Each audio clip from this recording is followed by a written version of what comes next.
My name's Richmond, and I'm an alcoholic. Glad to be here. And if you're new, this ain't revival, and there ain't a Bible hid in here.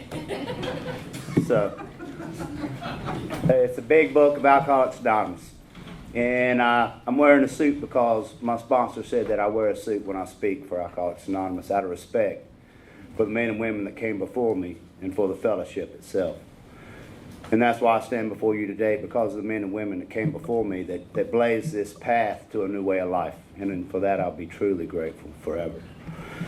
I'm supposed to tell you what it was like, what happened, and what it's like today. My sobriety date is June 16th of 2003. I've got a sponsor. I sponsor guys, and it's truly, truly a gift. This is my home group. We meet on Saturdays, obviously, and Tuesdays at 8 for a closed meeting. And it's a trip because I'm up here just like I remember being this nervous when I used to be asked how it works. And a girl that used to sit in the back of the room when I first started coming to AA, she'd always catch me if she seen me coming in the door. You know, how it works is always this long read, and everybody goes, oh, God, how it works. And I would get up here, and I would literally start sweating so bad. I got me a rag. So, y'all thought I was going to get up here and start hollering. But that's because I used to get up here and my glasses would fog while I was reading how it works. And I would literally have to wipe the sweat from my forehead or it would drop in my eyes by the time I got halfway through how it works. Anything that's good in my life today I got from the rooms of Alcoholics Anonymous, from good sponsorship, and from the people in these rooms. I was always growing up, I was this guy outside. I was outside the circle of cool kids. Something was wrong with me from the get-go. I used to headbutt stuff for no reason whatsoever. I was always the class clown. It was just, I'm sure they would have put me on drugs at some point if it was today, but back then you just sort of go outside and play. That was what to do. That was my therapy. And I was the one that would crush Matchbox cars. I'd probably have a fortune in collectibles if I didn't destroy everything that I ever had growing up. I always had what I needed, not necessarily what I wanted. And I know my parents today, looking back, they did the best they could with what they had. I can't blame my alcoholism on my family, on my bringing up. My father was an active alcoholic, and then he got sober for a bit and actually brought him in my first AA meeting. When I couldn't tell you. A lot of people can say they can remember their first drink, and I can't. I've always remembered drinking. I remember I was my daddy's bartender, and I would go get him the beer out of the refrigerator on Sundays when the race was on TV or during basketball games. And my reward for going to get that beer out of that refrigerator is I got to take the newness off of it. That's what we called it. Kind of take the newness off of it. And that was the first swallow. And I guess eventually, I was probably 10, and he said, I'm going to have to cut you off. Because my newness turned into half a beer, and it wasn't hardly worth him drinking the rest of it. So eventually, he had to, he managed to get up off the couch and go get his own beer. And then that's probably when I started stealing it. And, that was always when you'd take a beer out, and you'd slide all the beer up to the front so it looked like nothing was missing, and he'd always have to make that beer run a little early. We'll pour vodka in a glass and take it in the other room and fill the bottle up with water so much that it'd start to freeze. And vodka ain't supposed to freeze. Yeah, and I did all those things. I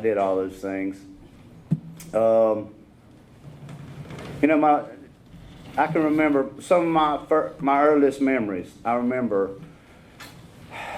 and I don't remember much. There are years of my life that are just gone. I don't know if it's from huffing glue or banging my head against the wall, but there's certainly some stuff done up there, but it's getting better, slowly but surely. I can remember outside the building there, remembering my first 7 digits in a row without writing them down.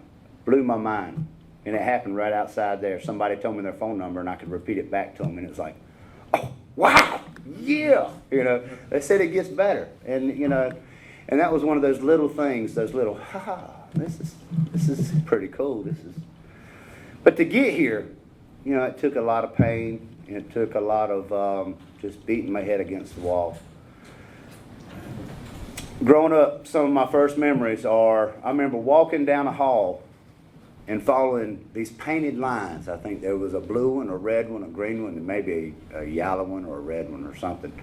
But I remember following this painted line on the ceiling. And I just thought that was so cool, You just follow the line. And when we stopped, my dad's in a wheelchair, and my mom's standing next to me. And I don't know how old I was, but I know that my mom's a short lady. And she was pointing at me, looking down at me. And she said, Richard, you cannot drink. If you do, this is what will happen to you. We were checking my dad into detox. And that's one of the first memories I've got. I didn't know it at the time, but that's that ominous warning that the big book talks about that I failed to heed. And I didn't think anything else of it. And I didn't remember it till I actually got to Alcoholics Anonymous, And I started doing and looking back through the inventory process and just trying to look back and see what happened in my life and where things happened. Because prior to that, it was always, I had to, I was absolutely miserable. But then, another memory was, I remember an alcoholic's life is the only life I knew. My dad owned his own business, and he drank 24/7.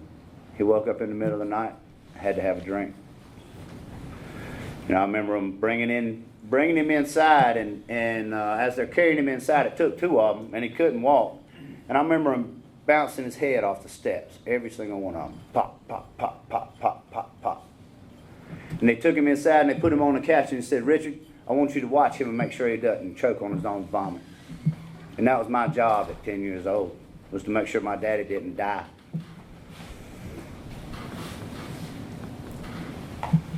My dad never got to see me sober. And it's Father's Day weekend. If you are a father, happy Father's Day. But I miss him a lot.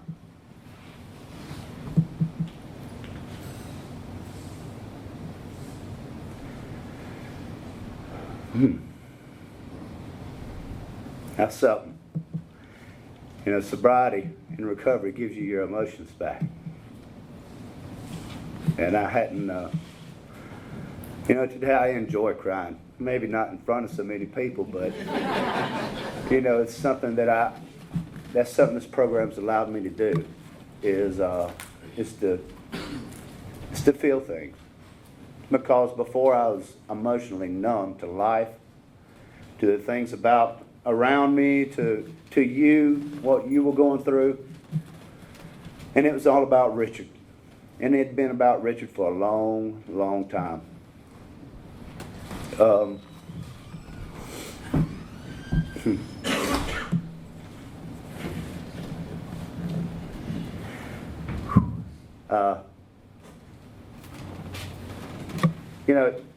Growing up, my dad suffered from bipolar, manic depression. And that was good and bad, because he would get manic and we would go on trips. In the middle of the night, and my house was the party house, so everybody came to my house to hang out. And he'd come into the room at like 11 o'clock at night and say, y'all ready to go fishing? And we'd take off to the coast in the middle of the night, go to the fishing piers, and, being manic, he couldn't stay anywhere long enough, so we might fish 30 minutes. If they weren't biting, we'd drive another 2 hours up the beach, do some more fishing. But for a kid, that was an adventure. It was fun. We did a lot of camping. We did a lot of things as a family, a lot of good times. And there were a lot of bad times too. But I choose to remember the good times. You know, in the 7th grade, I got suspended for being drunk, 7th or 8th grade. You know, growing up, it wasn't about the girls like normal kids. Mine was, you know, if I showed up at a party, it was where was the booze and who had what in their pocket. And that was my main objective. I always drank alcohol for the effect, and it didn't matter how old I was. You know, I drank for the effect and what it did for me. I remember sitting on the edge of my bed and dry firing a 410 into my mouth. Imagine what it'd be like to blow the back of my head out. Over and over again with my lips wrapped around a barrel. You know, so for today, I can say thank God for alcohol, because it probably kept me from blowing my head off. And I don't know why. My life wasn't that bad. You know, I don't know. But I still remember that. And that's one of those memories that I remember as a kid. But this getting suspended deal, you know, I said, this girl liked me. And I was willing. He said, I'll give you 2 fifths of liquor if you give me 2 weeks to try to go out with her. I said, sure. You know, there's always the booze over that. And he paid up. And I got drunk. And I was drunk by lunchtime. And my dad had to come get me. And I remember laying on the couch, and my dad and my grandpa, you know, I remember sitting there and saying, I'm never going to do this again. Crying, you know, that old, I'll never do this again. I'm sorry, I'm so sorry. Just so drunk, I couldn't hardly hold my head up off the couch there. I got suspended. You know, and then high school, you know, I ended up, I never got any DWIs. There are a lot of things I should have gotten, but I didn't. You know, it's by the grace of God or luck or whatever you want to call it. Because, you know, I can remember having to pull bunny ears, and I was one of those names that when they called for homeroom, when everybody met for homeroom, and the school cop would always, you know, you didn't know if you were on that list to get searched that day. And I was on that list about every day. And the cop would come to the homeroom, and he'd escort me with my hands palm up, out, you know, and it was a trip, man. And I had great aspirations to be this great drug dealer. And that didn't work out too well. I was, you know, I laugh now, you know, but I tried it. I gave it a whirl. I just was my best customer and didn't make no money on it. But you know, I ended up marrying my high school sweetheart, and from right here in town. I was born and raised here in Pinehurst. Was born breech, so I came out showing the world my butt and never stopped till hopefully I found AA, and it ain't much stop. But that my first wife, and I've gotten remarried, and I married a lovely lady that I met in the rooms of Alcoholics Anonymous, you know, and thank God for the program of Alcoholics Anonymous, because me and relationships just don't work. You know, it's the God of my understanding and these spiritual principles that make life keep turning. Because otherwise I will drive it straight in the ditch. But my first wife, I was talking to an old timer outside the meeting one time, and I was complaining about this lady that had, you know, abandoned me when I got sober, and you know, but I don't remember all the hell that I put her through before we got here, you know. And today she was an angel from God, the God of my understanding to keep me alive. She was my chauffeur. She was my doctor. You know, she was the one that kept me out of those scrapes that, you know, a lot of my friends that I ran with aren't here today. They're in the ground, where they're locked up. And I thank my first wife for for keeping me out of that, because as soon as that split me out of that circle, you know, and I've made amends to her thanks to this program, you know. And the last time I went to her, she said, "No, that's enough. It's good. We're straight." Okay, whew, all right. And she actually made amends to me, so maybe that's what I was pushing for. I don't know. You know you done it. But anyway, you know, but what got me here was these series of unfortunate events. And I like to tell these little stories because it reminds me of how crazy and unmanageable my life was. I was up in Asheboro, and, you know, prior to this, I'd gotten a job, and first I did electrical work for a little while, and about 12 o'clock, they had a meeting one time, and they said, "Richard, you're a pretty good worker after about 12 o'clock. And I know why today. It's because by then the shakes was wearing off, and I could at least halfway think, you know, that I'd gotten some crackers in my stomach, and maybe some Sprite, and I could function just a little bit. Then I got another job, and this job, you know, it's a zero drinking, zero tolerance. And I got the verbal, where they said, you know, we've got some complaints for some contractors that say they smell alcohol on you. And at the time, I wasn't drinking on the job. You know, I had those boundaries that, you know, honest day's work for honest day's pay. The boss man's time is the boss man's time. And eventually I started breaking those. You know, it progressively got worse, and I'm driving around in a company truck and stopping in convenience stores, taking off everything and telling them to put it in a bag so they don't, and I'm drinking wine because it don't smell like alcohol, and, you know, and just riding around drinking and driving in this company truck. And then I get the written warning. And then the next one is, next time we even think it or suspect it, we're going to take you right over there. You're going to give a blood test, and if there's any alcohol in your body whatsoever, you're fired. But before that happened, I'd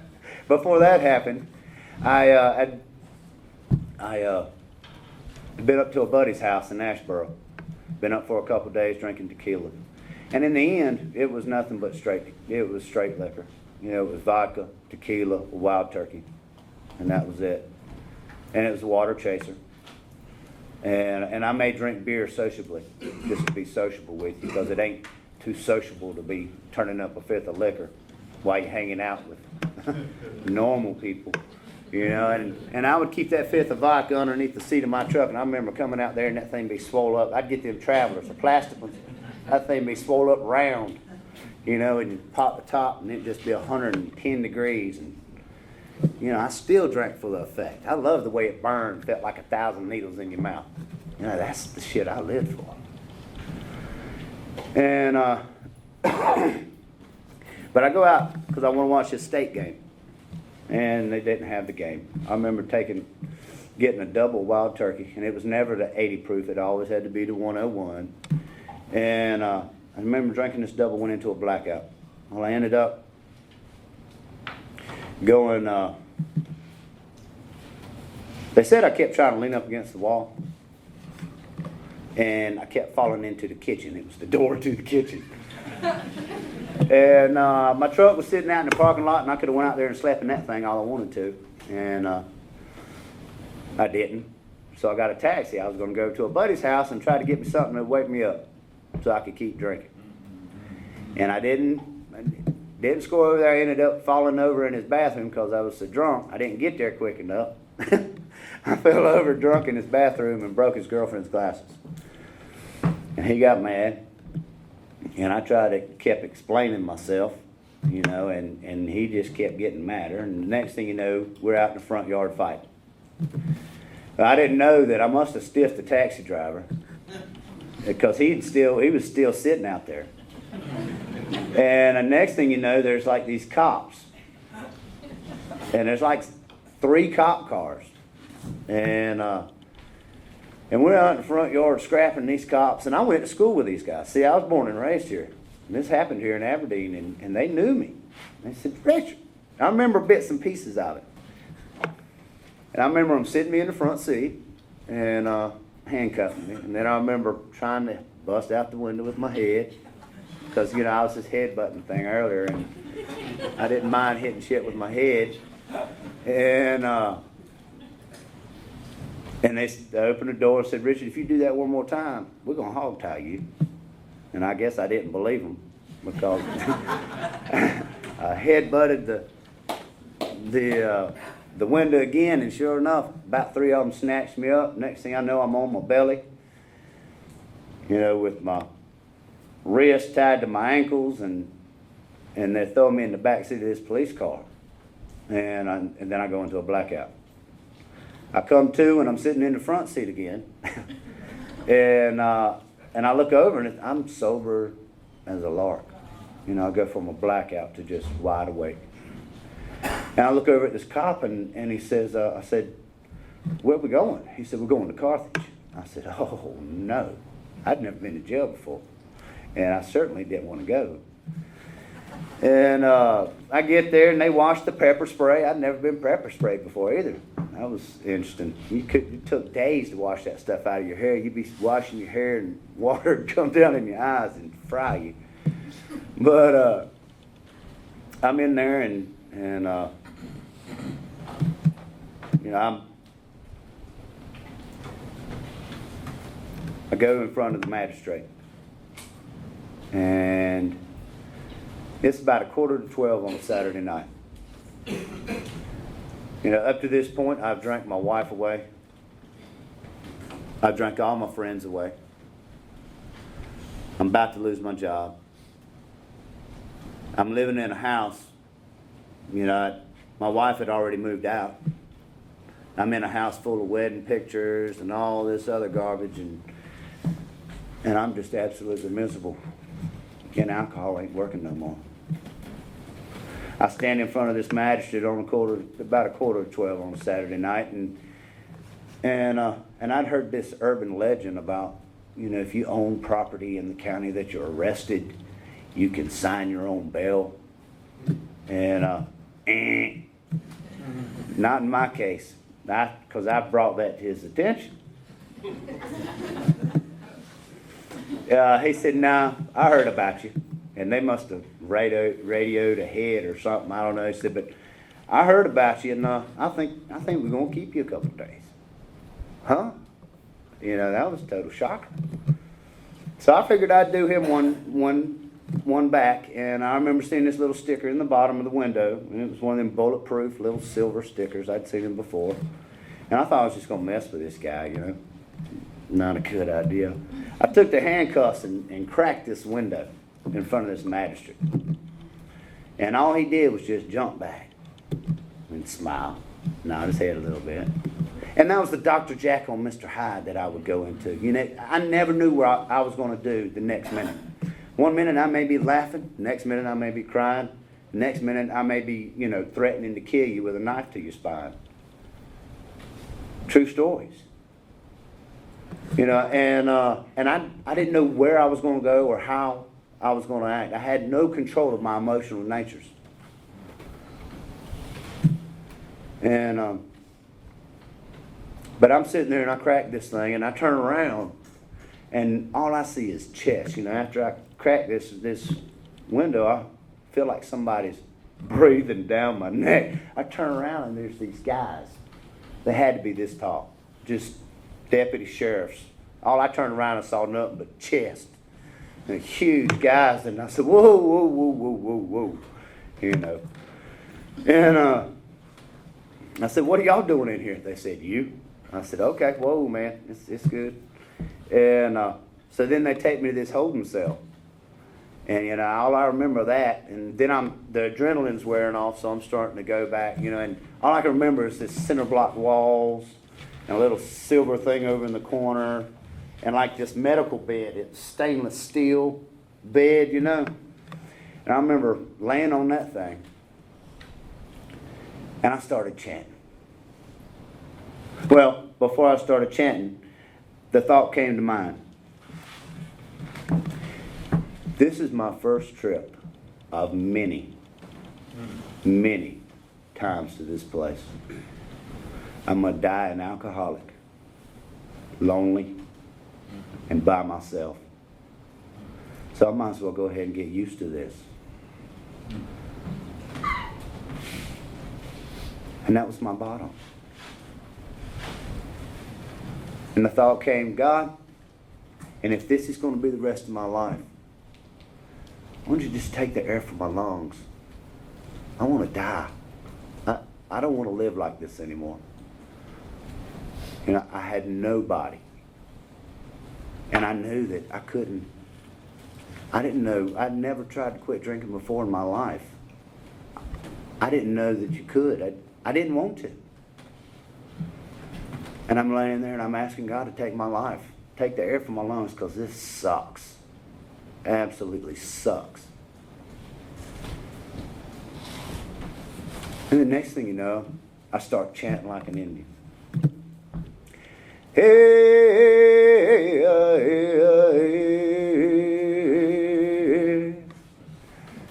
hey. And I can remember, hey, hey. And it gives me goosebumps every time I do that. I remember in that jail cell, just feeling it vibrate my guts. I mean, just, it felt good. This bailiff came up, and she was worried about me, I guess. She said, honey, are you okay? I said, yes, I am. She said, what are you doing? I'm talking to my ancestral brothers. I don't know where they come from. And, you know, I used to get drunk and dance around and chant around fires, you know, but one minute I'm asking God to take the air from my lungs, and the next minute I'm chanting like an Indian. Hey, hey, hey. And, but I had a spiritual experience. I mean, I literally I left from here. I remember looking around and seeing nothing but stars. I mean, it's like staring up into a clear sky at night, seeing into infinity. And I remember looking at my hands going, wow, this is pretty cool. You know, it sort of had like a little glow to them. I remember looking down at my feet and wiggling my toes and seeing nothing but stars around me, beneath me. Then you ever get that feeling that somebody's looking at you, staring at you? I had this feeling like somebody was watching me. So I turned around. And it wasn't nothing but infinity and stars. And when I turned back around, I had this feeling. Started at the top of my head and washed over me all the way to my toes. It was this warm feeling. As it came over me, this still little voice said everything's going to be okay. It was the first time in my entire life, at 27 years old, that I had experienced peace of mind and this sense that everything was going to be all right.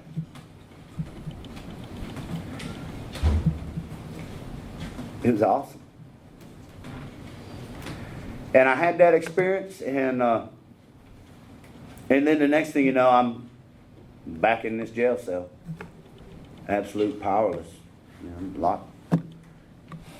Then they put me in general population, and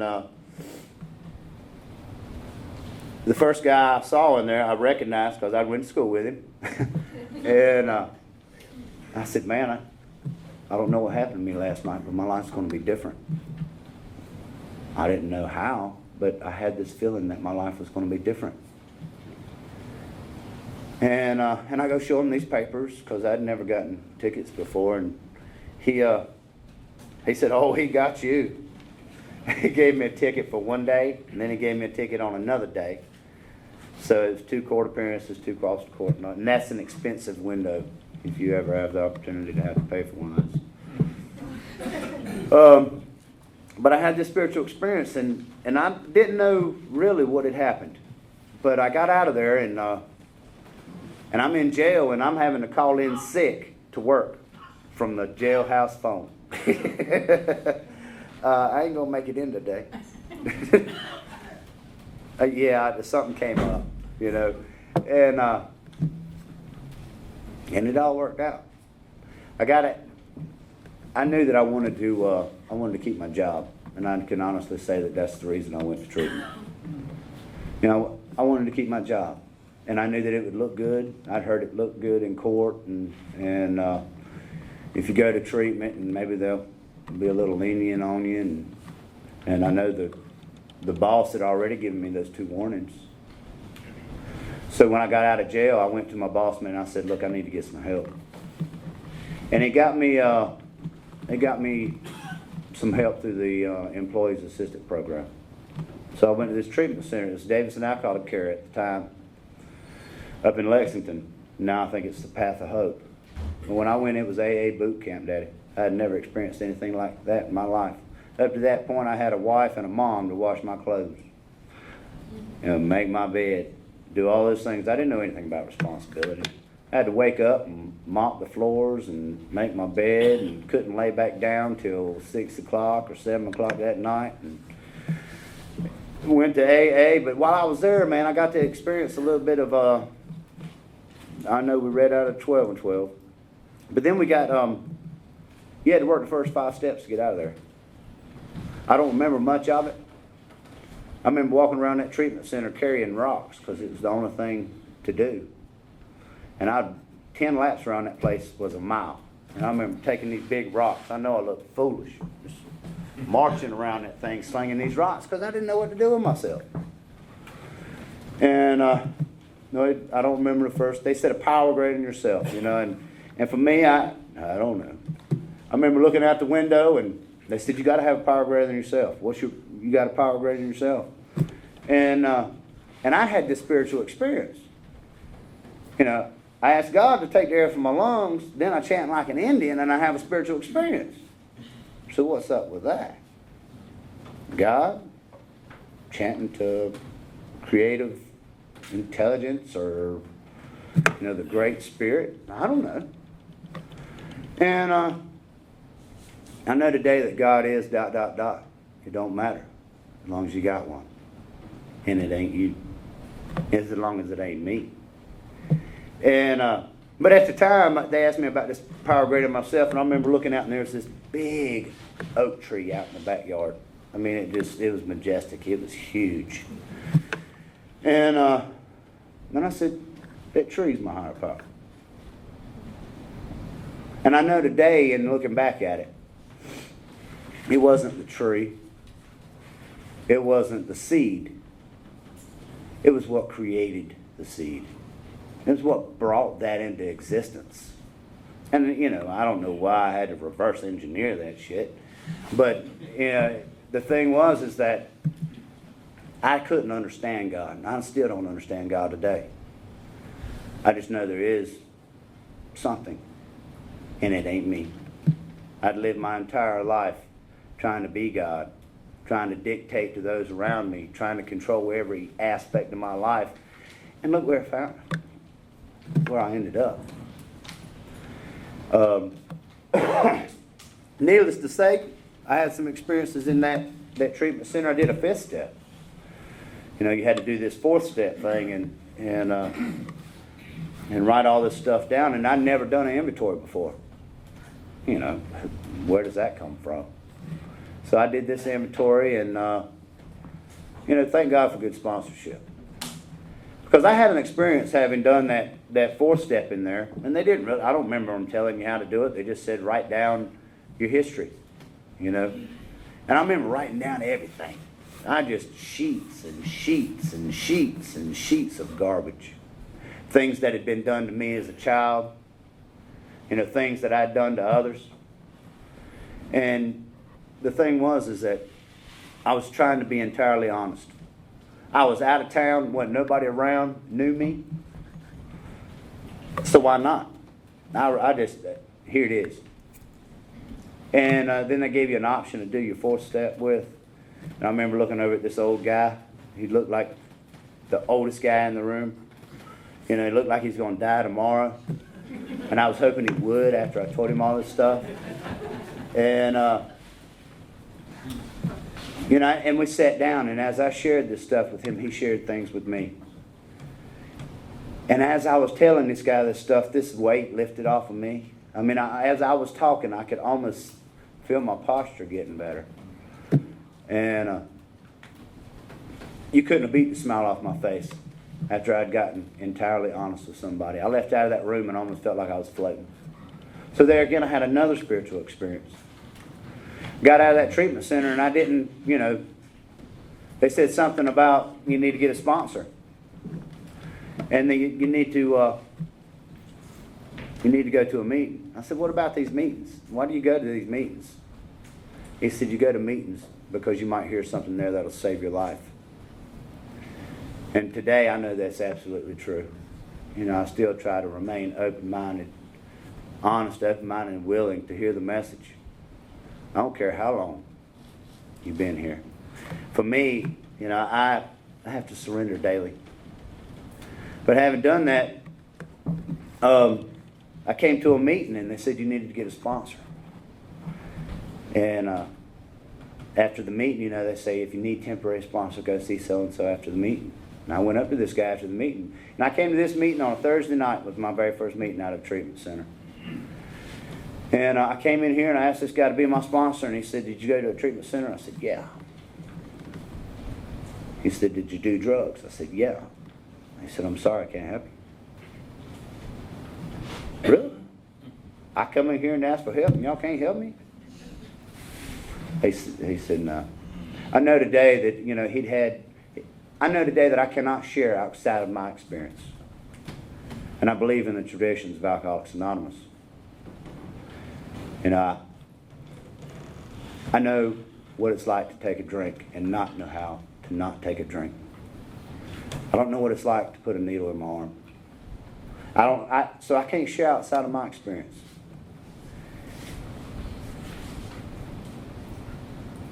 And in doing that, I know that that's why he did that. He couldn't share outside of his experience and he just didn't know how to put it into words. But I know that God works in mysterious ways. Because that same gentleman said he couldn't help me. It's the same guy that took me through the big book of Alcoholics Anonymous.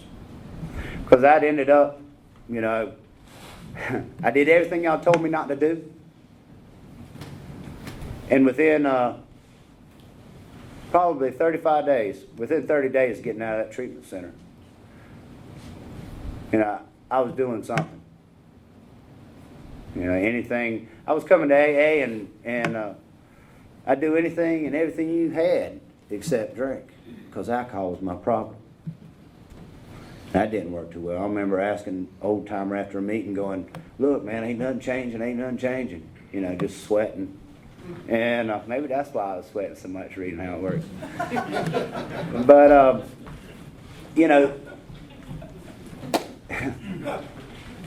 it's amazing. The thing is that nothing changed. I'd had spiritual experience, had felt the presence of God, and I didn't know how to live. I didn't know how to act and react to life. I did everything y'all told me not to do. I got in a relationship. I moved. I quit that job that I was so afraid of losing. Just insanity. And I know today the untreated alcoholism is hideous. And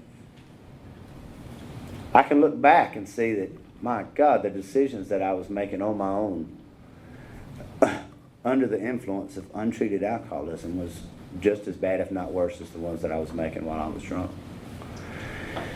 But I get out of here and I move and I get a temporary sponsor and I ain't doing nothing. I mysteriously misplaced my readings and my meditation books. And I can't find them, so I quit doing those. And then, I'm going from 7 meetings a week, 9 meetings a week up here to 2 meetings a week down there. And I'm just losing connect. I must be around alcoholics. I know that today. I love Alcoholics Anonymous, and I love y'all. It's never a dull moment. Never a dull moment. But I got out of that. I got down there and this girl came back from a vacation and she said, "Oh, I had this wine cooler taste just like Kool-Aid." And I said, "Really? Kool-Aid, you don't say?" And I'd been going to this meeting down there in Wilmington, and in Wilmington was where I took my last drink. And they had this meeting down there, and they talked about these tests to see if you're an alcoholic or not. And see, if you don't think you're an alcoholic, go try some controlled drinking. You know, try to just drink one or two and stop. And do that for a couple of days, weeks. You might find out you ain't one. So try to quit for a year. There's a chance you can if you're a real alcoholic. And that just got the itching in the back of my head. Try some controlled drinking. Really? Kool-Aid.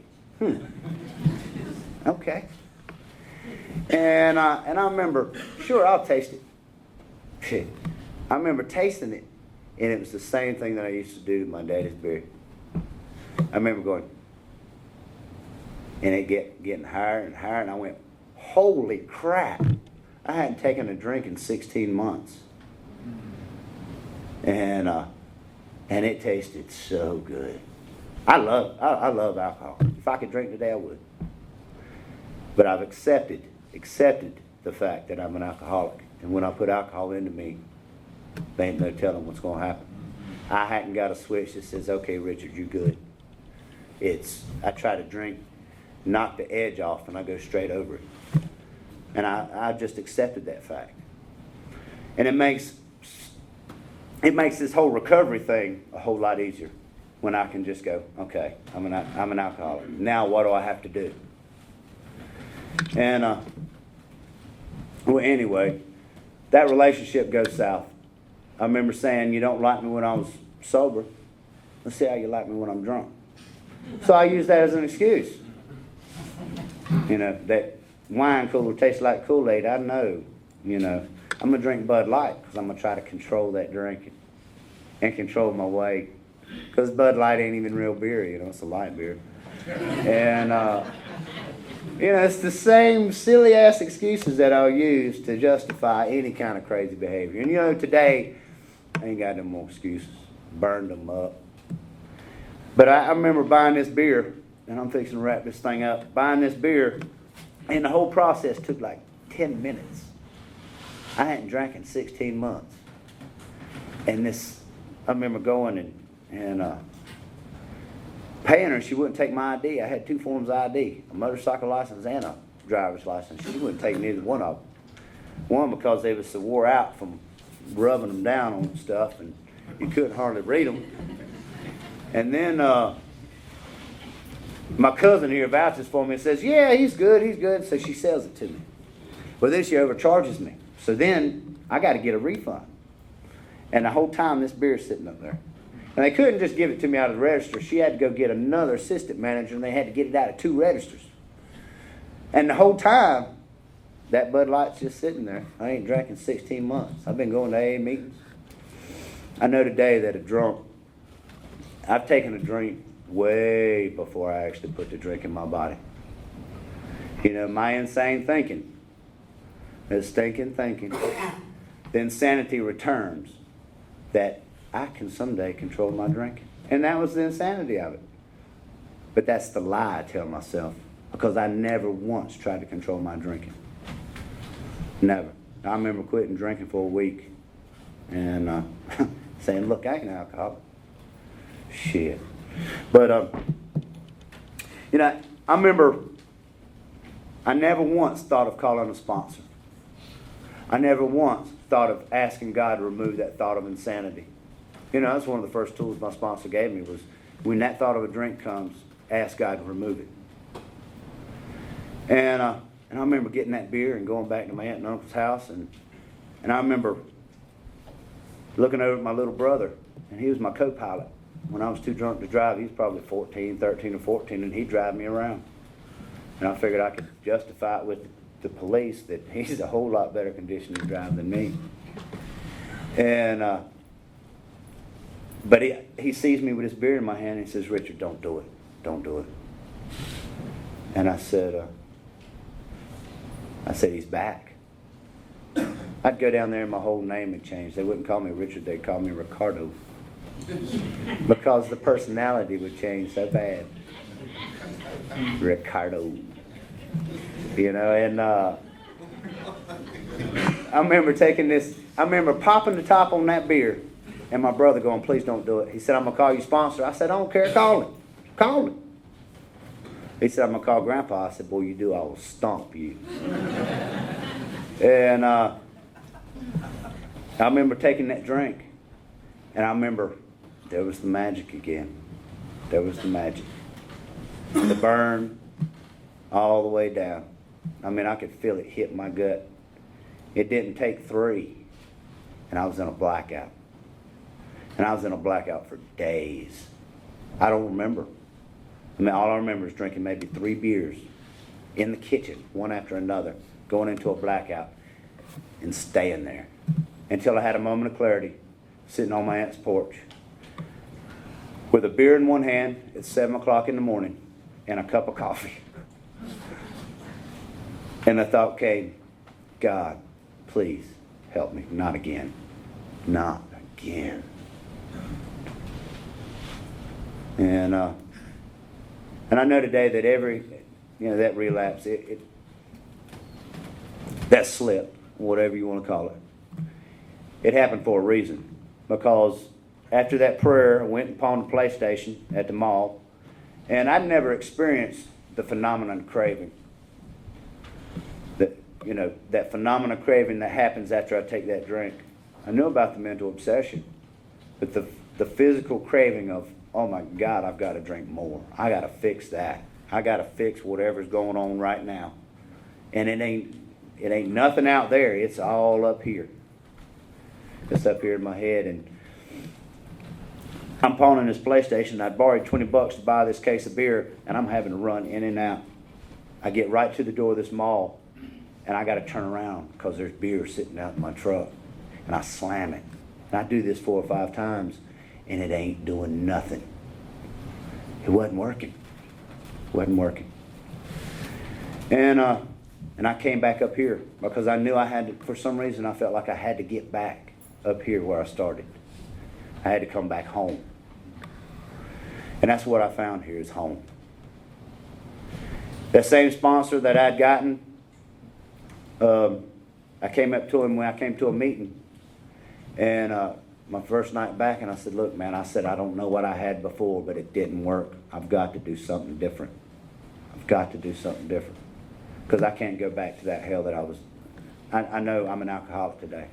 I'd experienced the mental obsession and the physical craving. Now what? Got to help me. And he said, okay. What he did is he got in touch with a guy that had worked knowledge of these steps. We sat back there in that kitchen. There was 5 of us. And we went in that big book. We read through this big book right here.